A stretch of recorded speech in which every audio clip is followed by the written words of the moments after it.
Todo mundo tem fé, todo mundo acredita em alguma coisa, porque é impossível que você não acredite em alguma coisa. Por que eu quero dizer isso? Porque tem gente que diz, não, eu acredito naquilo que eu consigo provar. Mais ou menos, é impossível que todas as coisas que você defenda tenham sido fruto de uma investigação que você tenha feito. É impossível, né? Então, por exemplo, eu acredito no poder das vacinas. Mas eu acredito no poder das vacinas não porque eu possa explicar a você como cada vacina funciona. Eu nunca estudei o funcionamento das vacinas. E se eu começasse a estudar hoje o funcionamento das vacinas, quando eu ficasse bem velhinho, eu ainda não teria terminado os estudos das vacinas. São muitas as doenças que têm vacinas e cada qual tem seu especialista, seu estudioso, seu cientista, que sabe falar sobre aquela vacina com muita propriedade. Então, eu acredito no poder das vacinas porque eu acredito nos estudos científicos feitos sobre as vacinas. Em outras palavras, eu aceito o que dizem os estudiosos, o que dizem os cientistas que divulgaram estudos publicados em revistas científicas renomadas, de forma que eu acredito na ciência, eu tenho fé na ciência. De alguma maneira, é a fé, é uma fé. Eu acredito que aquilo que eu estou lendo faz sentido. E não é uma coisa infalível. Durante séculos, a ciência pregava a sangria como um tratamento para quase todas as doenças. E ela foi usada por médicos até o século XX.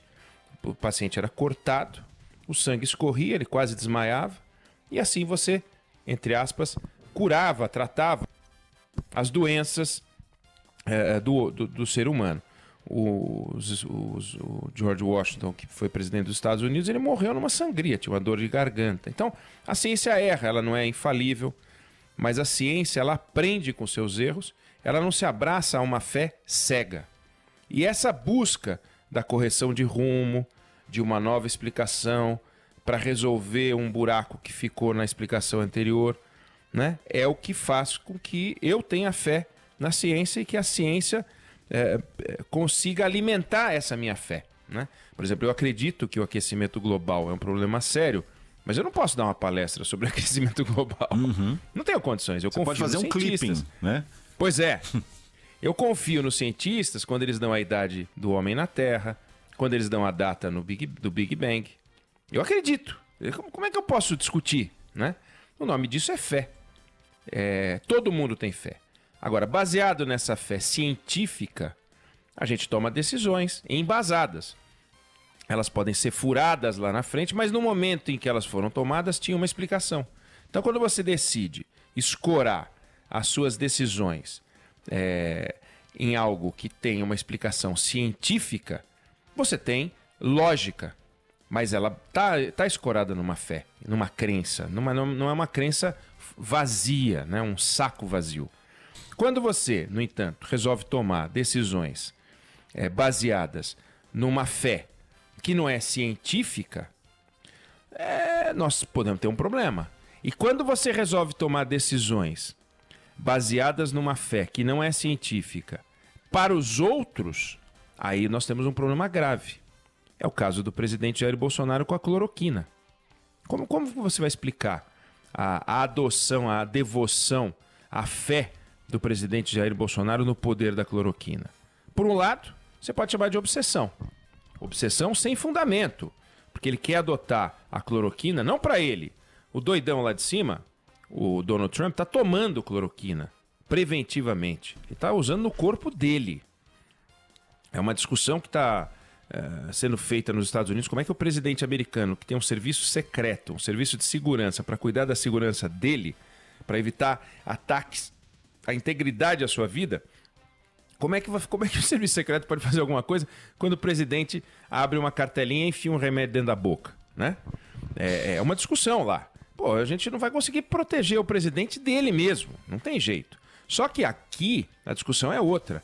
É como a sociedade lida com o fato de que o seu presidente defende a adoção da cloroquina como um tratamento médico para a Covid-19 sem nenhuma base científica.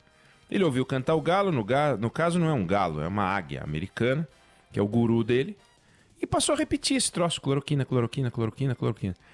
Então, os cientistas, de um modo geral, eles estão enlouquecidos atrás de uma solução para a Covid-19. É para isso que eles servem, né? E a solução verdadeira, a solução definitiva é a vacina.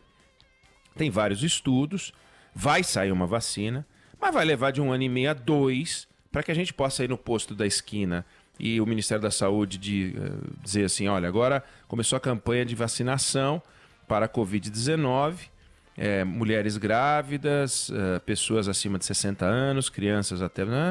vão ser... Está aqui o calendário da vacina. Vai levar 2 anos, 2 anos e meio para isso entrar, eu digo no Brasil. E a alternativa até lá são os remédios, que podem ajudar no tratamento de quem se contaminar. Qualquer coisa interessa para os médicos. Um remédio que reduz o tempo de internação de 20 para 15 dias é uma joia preciosa, porque libera 5 dias de UTI. Né? Se evitar a internação, então, show! Então a cloroquina, ela vem sendo estudada com atenção, porque é um remédio barato, está disponível, qualquer laboratório da esquina pode fabricar. Então, vamos estudar essa cloroquina. E o que os estudos mostram? A gente tem falado disso aqui sistematicamente.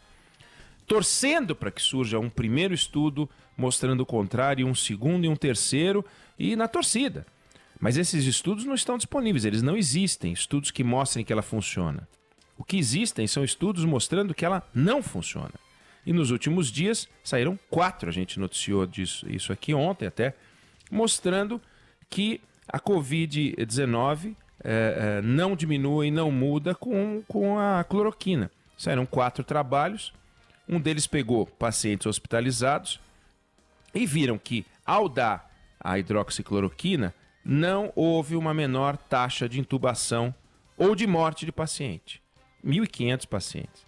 Fizeram um outro estudo na região metropolitana de Nova York e viram que associado àquela azitromicina, que é outra droga que o presidente tem falado, não reduziu a taxa de mortalidade.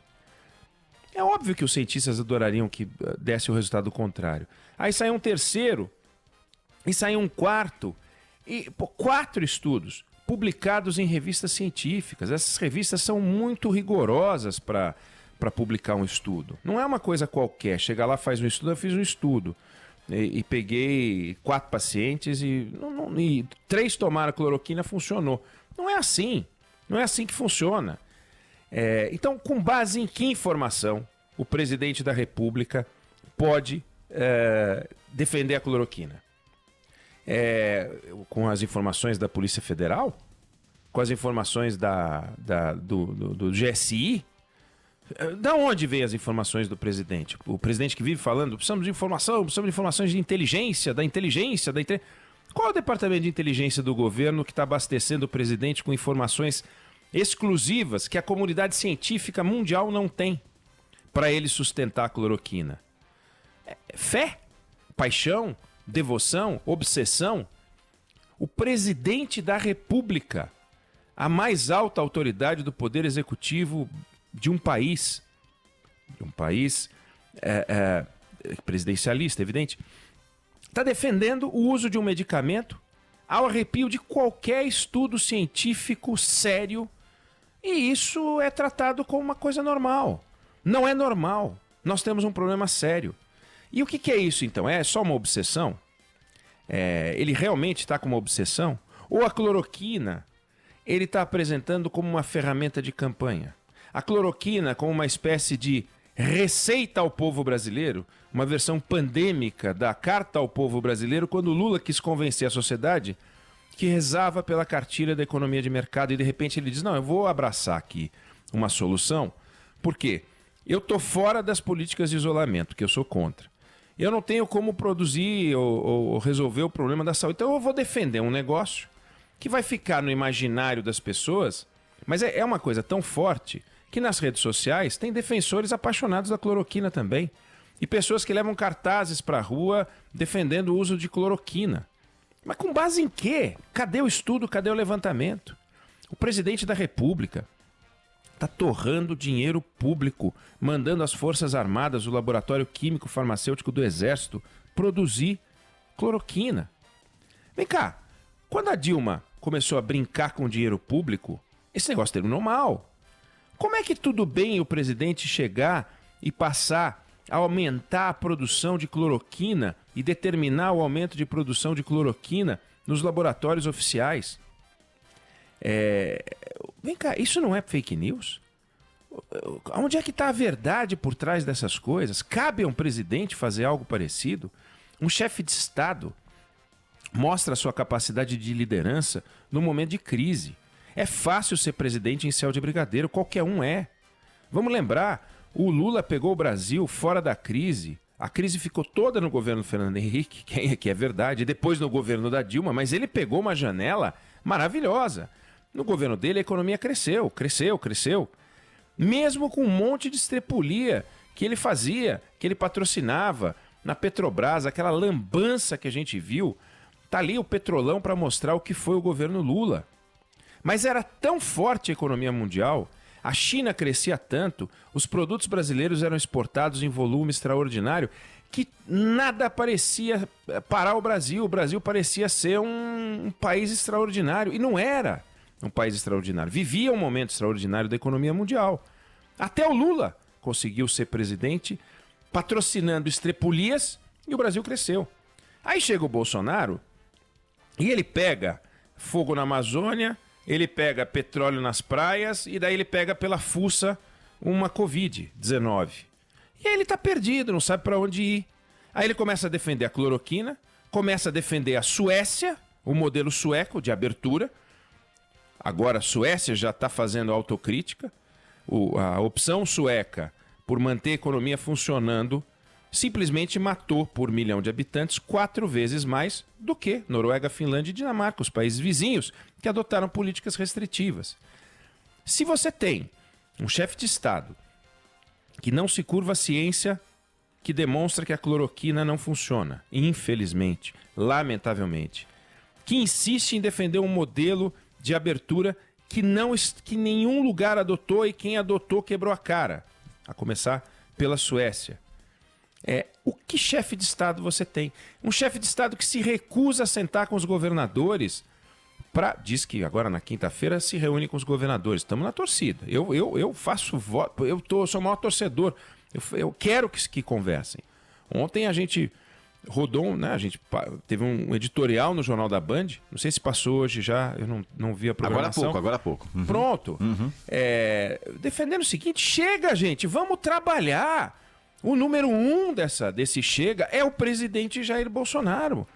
Para com isso, para de se comportar como um líder da oposição, para de defender aquilo que é indefensável. A cloroquina é indefensável no momento, indefensável. E ele está movimentando fundos do Estado. Vem cá, volto a perguntar.